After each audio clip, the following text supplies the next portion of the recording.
नमस्कार, स्वागत है आपको हमारा उत्तराखंड के बुलेटिन में। मैं हूं आपके साथ यशी शुक्ला। रुक करेंगे खबरों का, लेकिन उससे पहले नजर डालेंगे सर के बारे।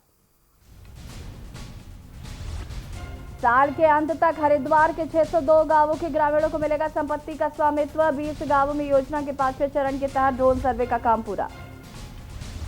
बीजेपी सरकार पर कांग्रेस का निशाना, सीएम बोले साजिश के पीछे विपक्ष का हाथ, कहा भ्रष्टाचारी कर रहे सरकार को हिलाने की कोशिश। उत्तराखंड में भी शुरू होंगी सी प्लेन सेवाएं। पहले फेज में टिहरी को किया गया चिन्हित, नैनी झील और गूलर भोज डैम भी इसके लिए उपयुक्त। पर्यटकों के लिए बंद हुई विश्व प्रसिद्ध फूलों की घाटी में इस बार पहुंचे सिर्फ 932 पर्यटक। नैनीताल और ऋषिकेश में वीकेंड पर सैलानियों का सैलाब। आगामी 2 दिन भी नैनीताल में पर्यटन व्यवसाय से जुड़े कारोबारियों के लिए राहत भरे होंगे। खनन पट्टे आवंटन पर हाईकोर्ट ने मांगा जवाब। राज्य सरकार से 4 सप्ताह में जवाब मांगा। खनन पट्टा मालिक को नोटिस जारी। आप देख रहे हैं के न्यूज, खबरों का सारथी।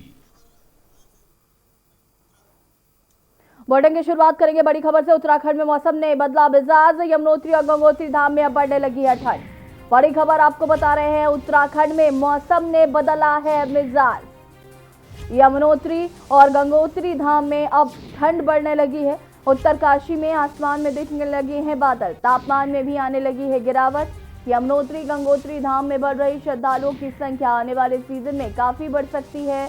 यात्रियों की संख्या, बता दें कि कपाट बंद होने को अब महज 2 सप्ताह का समय बाकी है। यमुनोत्री गंगोत्री धाम के कपाट बंद होने हैं।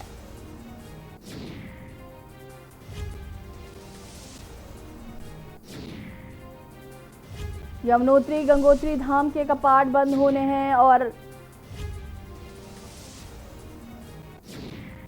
कपाट बंद होने में 2 सप्ताह का ही समय बाकी है। उत्तराखंड में मौसम ने मिजाज बदल लिया है। यमुनोत्री और गंगोत्री धाम में ठंड बढ़ने लगी है।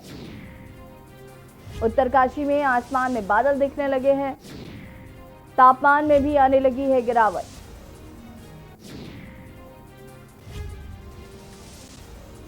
यमुनोत्री गंगोत्री धाम में बढ़ रही श्रद्धालुओं की संख्या।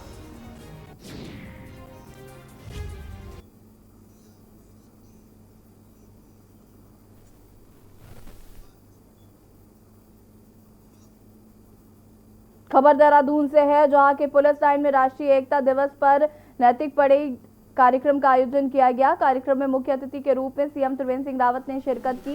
इस दौरान विधानसभा अध्यक्ष प्रेमचंद अग्रवाल समेत कई वरिष्ठ कार्यकर्ता मौजूद रहे। वहीं मीडिया से बातचीत में सीएम त्रिवेंद्र सिंह रावत ने बताया कि हर साल सरदार वल्लभ भाई पटेल की जयंती पर राष्ट्रीय एकता दिवस मनाया जाता है। उन्होंने बताया कि सरदार वल्लभ भाई पटेल का देश की एकता और अखंडता के लिए महत्वपूर्ण योगदान दिया है। वहीं दूसरी ओर मौजूद डीजीपी अनिल कुमार रतूड़ी ने सभी पुलिसकर्मियों को बधाई देते हुए कहा कि नैतिक परेड के दौरान सभी जवानों ने शानदार परेड प्रस्तुत की। साथ ही कार्यक्रम में राज्य के अग्निशमन व आपदा में नियुक्त सराहनीय सेवा देने वाले अधिकारियों को पुरस्कार देकर सम्मानित भी किया गया।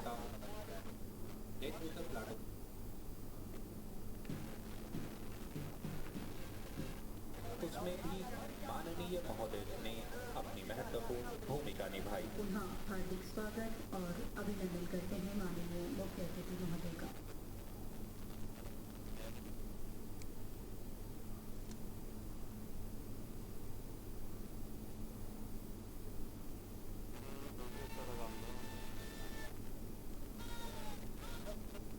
चमोली माननीय मुख्य अतिथि महोदय द्वारा इन्हें 1 लाख रुपए की धनराशि दिए जाने की।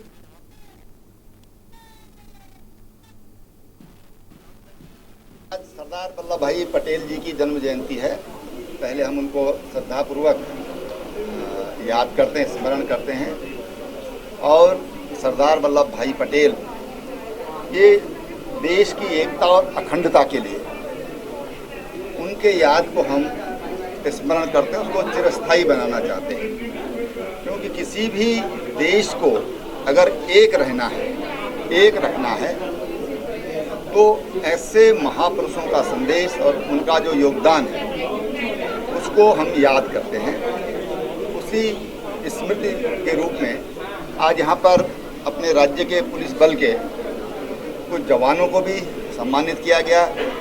नैतिक परेड यहाँ पर हुई है और उन तमाम जवानों को भी मैं बहुत बधाई देता हूँ। चाहे जो सर्वश्रेष्ठ थानों में हमारा पोखरी थाना हो या अग्निशमन के हमारे जो कर्मचारी थे या जिन्होंने बहुत अच्छी पड़ताल की है, ऐसे सबको हम आज सम्मानित करते हैं। राष्ट्रीय एकता दिवस यूनिटी का दिवस है और हमारे पहले जो गृह मंत्री भारत के हुए सरदार वल्लभ भाई पटेल जी, जो लौह पुरुष के नाम से भी जाने जाते हैं, जिन्होंने भारत की अखंडता के लिए विशेष योगदान दिया, अखिल भारतीय सेवाओं के लिए उनका विशेष योगदान है, भारत की जो पुलिस व्यवस्था है उसमें उनका विशेष योगदान है। उसको देखते हुए और भारत की अखंडता, एकता, यूनिटी के लिए आज उनको याद किया जाता है। आज उनका जन्म दिवस है। उस अवसर पर एक रैतिक परेड का आयोजन हुआ, जो आपने देखी। बहुत शानदार परेड हमारे जवानों ने प्रस्तुत करी।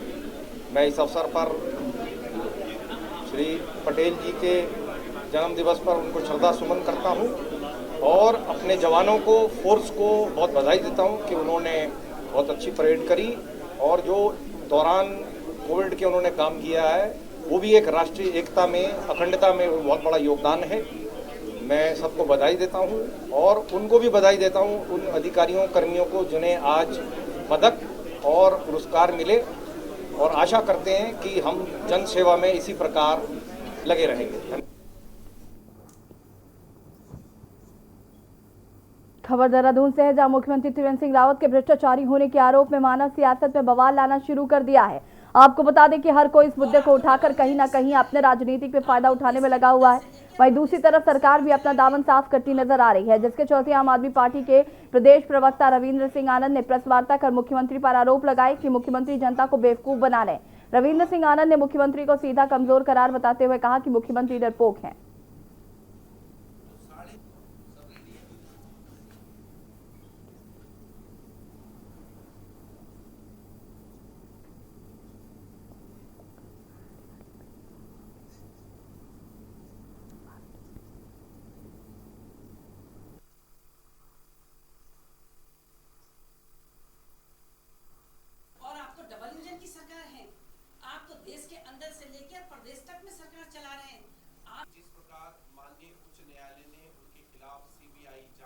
कि भ्रष्टाचारी आप पर हावी हैं, भ्रष्टाचारी आपके खिलाफ षड्यंत्र कर रहे हैं, तो यहाँ पर एक बात सीधी सीधी खुल कर के आती है कि मुख्यमंत्री इतने कमज़ोर नेतृत्व वाले हैं कि वो ना तो उनका नाम खोलते हैं, ना उन पर कार्रवाई करते हैं, जबकि लॉ एंड ऑर्डर सहित पूरी मशीनरी, पूरी जांच एजेंसियां मुख्यमंत्री के अधीन होती हैं, सरकार के अधीन होती हैं।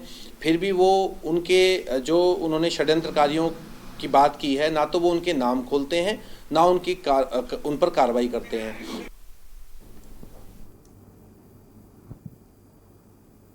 उत्तराखंड हाईकोर्ट ने लॉकडाउन में किसानों की फसल में कटान व बिक्री करने में हो रही परेशानियों को ध्यान में रखकर दायर की गई 2 अलग अलग जनहित याचिकाओं पर सुनवाई करते हुए निर्णय कोर्ट ने अपने सुनाया है। 12 मई को कोर्ट ने सुनवाई के बाद निर्णय सुरक्षित रख लिया था। वहीं कोर्ट ने राज्य सरकार को निर्देश दिए हैं कि रबी व खरीफ की फसलों को खरीदने के बाद सरकार किसानों को 48 घंटे से लेकर 1 सप्ताह के अंदर भुगतान करे। मामले की सुनवाई न्यायमूर्ति सुधांशु धूलिया और न्यायमूर्ति रविंद्र मैथाड़ी की खंडपीठ में हुई। आपको बता दें कि हल्द्वानी निवासी गणेश उपाध्याय व मुरली मनोहर श्रीवास्तव ने 2 अलग अलग जनहित याचिकाएं दायर कर कहा था कि किसानों को गन्ने का विगत और वर्तमान वर्ष के साथ ही 7 माह पहले धान की खरीद का लगभग 3 करोड़ 25 लाख का भुगतान बकाया है, जिसका भुगतान शीघ्र किया जाए।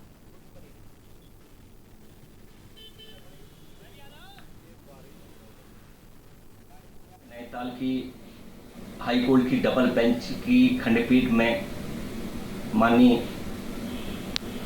धूलिया जी और मैथाड़ी जी ने पूर्व में रबी की फसलों का जो अंतरिम आदेश दिया था उसका निष्पादन करते हुए खरीफ की फसलों में भी वो ही निर्णय लागू किया जाएगा, ये आदेश दे रखा है।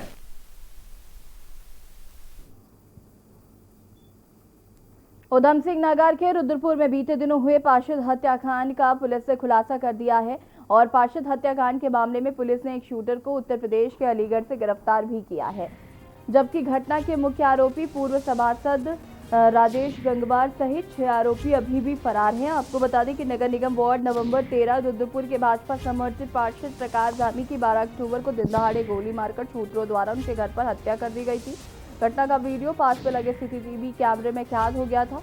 पार्षद की हत्या के बाद से ही पुलिस लगातार आरोपियों की धरपकड़ के लिए दबिश दे रही थी।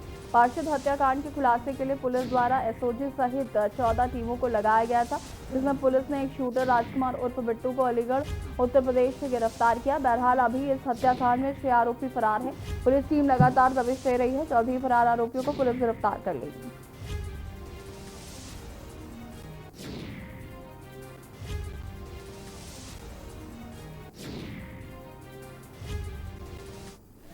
इस हत्याकांड में आज हमने एक मुलजिम है राजकुमार उर्फ बिट्टू उर्फ अभिषेक, ये अलीगढ़ का रहने वाला है, ग्राम बसेरा, थाना पिशावा का क्षेत्र रहने वाला है।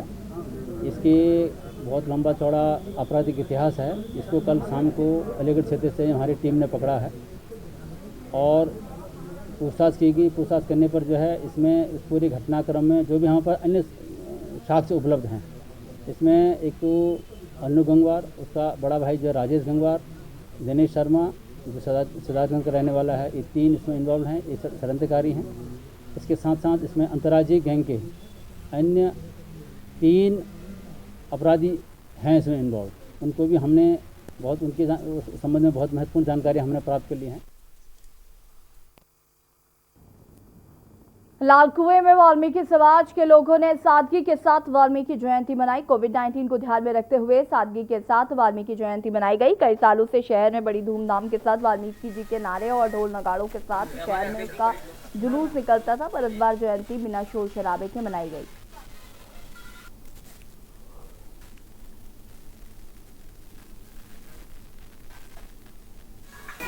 अगर कोविड-19 नहीं होता तो मुझे लगता है कि पूरे शहर में जो जुलूस के साथ निकालते हैं हम लोग। वाल्मीकि जयंती को बड़े हर्षोल्लास से मनाते हैं हम लोग।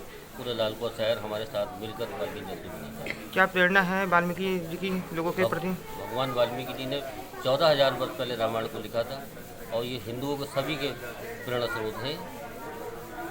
क्या सीख लेनी चाहिए आने वाली पीढ़ी को इनसे? बिल्कुल सीख लेनी चाहिए। भगवान राम के चरित्र का इन्होंने वर्णन किया था 14,000 वर्ष पहले। उसी रामायण को पढ़ के हम जितने भी हिंदू हैं सभी इसी रामायण को पढ़ते हैं। कुमाऊं मंडल की बदहाल स्वास्थ्य व्यवस्था को लेकर प्रमुख राज्य आंदोलनकारी मोहन पाठक के नेतृत्व में सीएससी बेरीनाग में सरकार के खिलाफ धरना प्रदर्शन किया और कहा कि जब तक बदहाल स्वास्थ्य व्यवस्था ठीक नहीं की जाती तब तक आंदोलन जारी रहेगा। बेरीनाग में सीएससी होने के बाद पीएससी का लाभ मिल रहा है। यहां पर सुविधा नहीं होने से आए दिन लोगों की मैदानी क्षेत्रों में भेजा जा रहा है। पूर्व विधायक नारायण राम आर्य ने बदहाल स्वास्थ्य व्यवस्था को लेकर शीघ्र गांव-गांव में आंदोलन किया। सरकार को यहां पर सीएससी की सुविधा देनी चाहिए।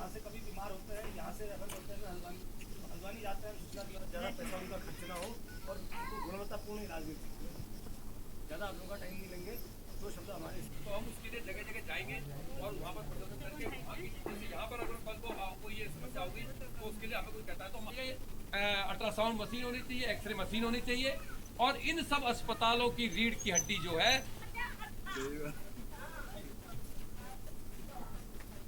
खेत का समय, अपने जानवरों का समय, अपने बच्चों का समय निकाल के। उत्तराखंड हाईकोर्ट चमोली के गैड़ा गांव में आरक्षित वन भूमि पर आवंटित खनन पट्टा के खिलाफ दायर जनहित याचिका की सुनवाई करते हुए केंद्र और राज्य सरकार से 4 सप्ताह में जवाब मांगा है। साथ ही खनन पट्टा मालिक को नोटिस जारी किया है। मामले की सुनवाई कार्यवाहक मुख्य न्यायाधीश रवि कुमार मलिमथ व न्यायमूर्ति रविंद्र मैथाड़ी की खंडपीठ में हुई। आपको बता दें कि चमोली निवासी प्रकाश सिंह बिष्ट की तरफ से चुनौती दी गई। मामले की सुनवाई कार्यवाहक मुख्य न्यायाधीश रवि मलिमथ व न्यायमूर्ति रविंद्र मैथाड़ी की खंडपीठ में हुई। याचिकाकर्ता की ओर से कहा गया कि राज्य सरकार ने 2011 में आरक्षित वनों को वन की परिभाषा से बाहर कर दिया था और इन पर पट्टे आवंटित कर दिए थे। एक खनन पट्टा चमोली जनपद के गैड़ा गांव में भी लीज पर आवंटित किया गया। इस पर भी केंद्र सरकार की अनुमति नहीं ली गई, जिसे उच्च न्यायालय ने सन 2017 में निरस्त कर दिया था।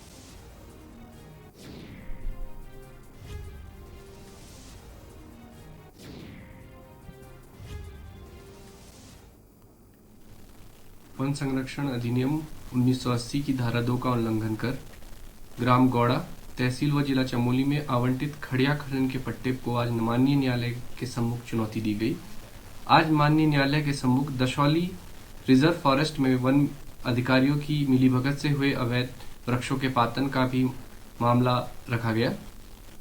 उक्त मामले में माननीय न्यायालय ने लीज होल्डर को आज नोटिस जारी किए हैं और केंद्र व राज्य सरकार से 4 हफ्तों के बीच इस मामले पर जवाब मांगा है।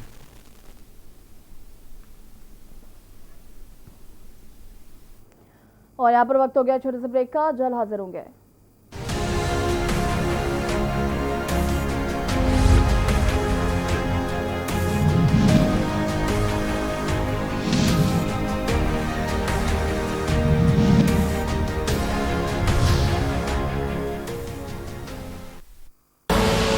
आप देख रहे हैं के न्यूज, खबरों का सारथी।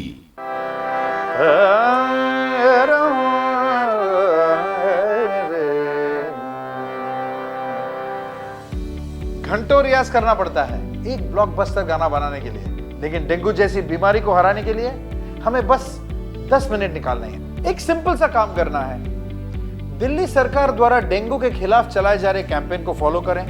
हर संडे सुबह 10 बजे 10 मिनट का टाइम निकालकर अपने घर और आसपास में चेकिंग करें कि कहीं साफ पानी जमा तो नहीं, और अगर है तो उसे उड़ेल दें,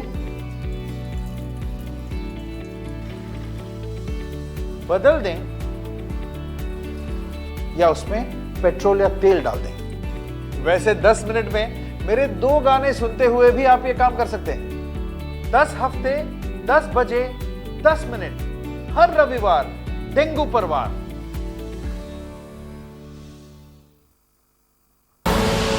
आप देख रहे हैं के न्यूज, खबरों का सार।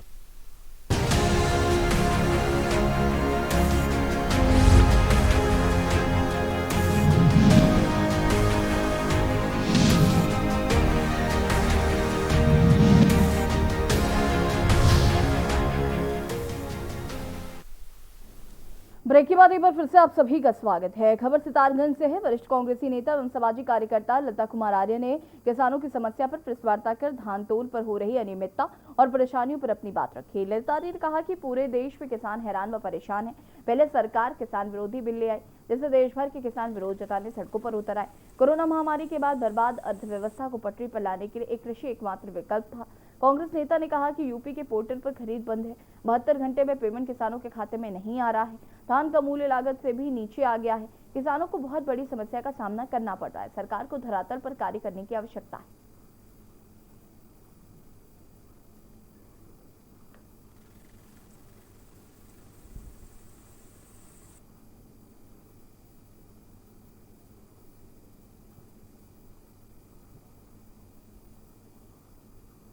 चल रहा है धान खरीद केंद्रों का, ये बहुत गंभीर विषय है और इस पे जगह जगह से हर जगह पे पूरे उत्तराखंड में ये शिकायतें आ रही है कि तोल में जो है दिक्कतों का सामना करना पड़ रहा है। किसान लोग मंडियों में या अन्य जगहों पर 3-3, 4-4 दिन से मच्छरदानी लगा के सो रहे हैं और उनका धान जो है तोलने में बड़ी दिक्कतें आ रही हैं। उधम सिंह नगर जिला मुख्यालय रुद्रपुर में पटेल जयंती के उपलक्ष्य में जनपद की पुलिस द्वारा राष्ट्रीय एकता दिवस जन जागरूकता रैली का आयोजन किया गया। इस रैली में जिले के SSP Dilip Kanwar, ASP Devendra Pincha, SP crime Pramod Kumar सहित तमाम पुलिसकर्मी मौजूद रहे। एसएसपी ने बताया कि इस रैली का उद्देश्य लोगों में कोरोना के प्रति जागरूकता फैलाना है। रैली के माध्यम से लोगों को मास्क, सैनिटाइजर, सोशल डिस्टेंसिंग का पालन कराना है। राष्ट्रीय एकता दिवस की रैली की पुलिस लाइन से शुरू कर रुद्रपुर के डीडी चौक, अग्रसेन चौक, सिविल लाइन होते हुए पुलिस लाइन में समाप्त हुई।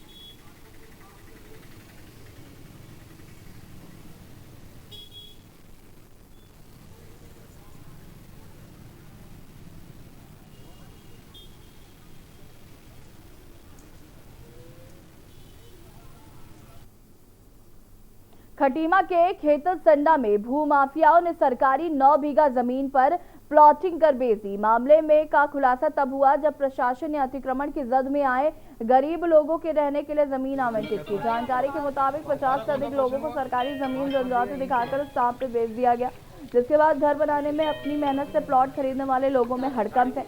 वहीं प्रशासन सरकारी जमीन को बेचने वाले लोगों पर धोखाधड़ी करने के तहत मुकदमा दर्ज करने की तैयारी में जुट गई।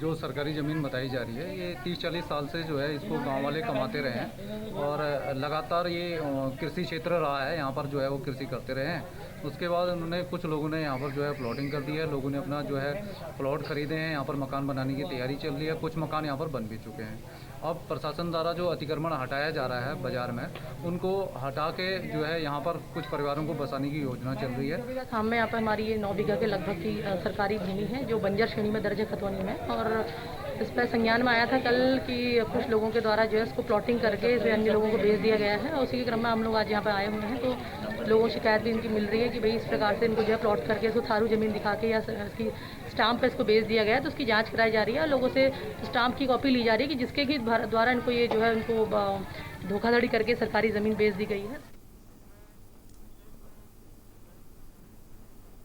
NH 58 दिल्ली हरिद्वार मार्ग पर देर रात ट्रक ड्राइवर से तमंचे के बल पर 1.5 लाख की लूट का पुलिस ने खुलासा कर दिया है। देर रात मंगलौर पुलिस को सूचना मिली कि NH 58 दिल्ली हरिद्वार मार्ग पर एक ट्रक चालक से बदमाशों ने हथियार के बल पर 1.5 लाख रुपए की लूटपाट किए जाने की घटना को अंजाम दिया। सूचना मिलते ही मंगलौर पुलिस मौके पर पहुंची और मामले को लेकर छानबीन शुरू कर दी, तो लूट की घटना फर्जी निकली। चालक ने ही पैसों को गबन करने के लिए पुलिस को लूट की झूठी सूचना दी थी। इसके बाद पुलिस ने आरोपी चालक से गबन किए रुपए को भी बरामद कर लिया और आरोपी के खिलाफ उक्त धारा में मुकदमा पंजीकृत कर जेल भेज दिया।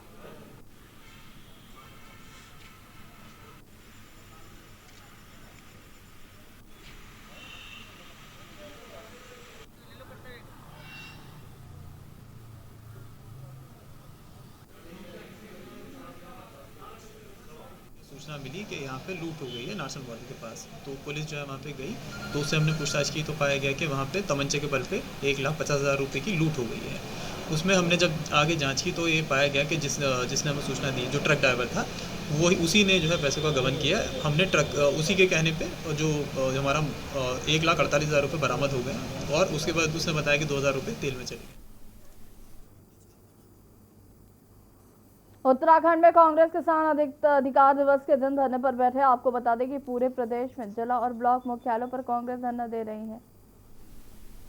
वहीं किसान अधिकार दिवस पर कांग्रेस प्रदर्शन के जरिए केंद्र सरकार द्वारा पारित कृषि कानून को वापस ले जाने की मांग कर रही है, जिसको लेकर देहरादून में गांधी पार्क के बाहर कांग्रेस प्रदेश अध्यक्ष प्रीतम सिंह के नेतृत्व में कांग्रेस के तमाम कार्यकर्ता धरने पर बैठे। इस दौरान मीडिया से बातचीत में कांग्रेस प्रदेश अध्यक्ष प्रीतम सिंह ने मौजूदा सरकार पर किसानों की उपेक्षा का आरोप लगाते हुए सत्ता में बैठी सरकार ने किसानों की आय दोगुनी करने का वादा किया था, लेकिन सरकार इसके विपरीत काम कर रही है।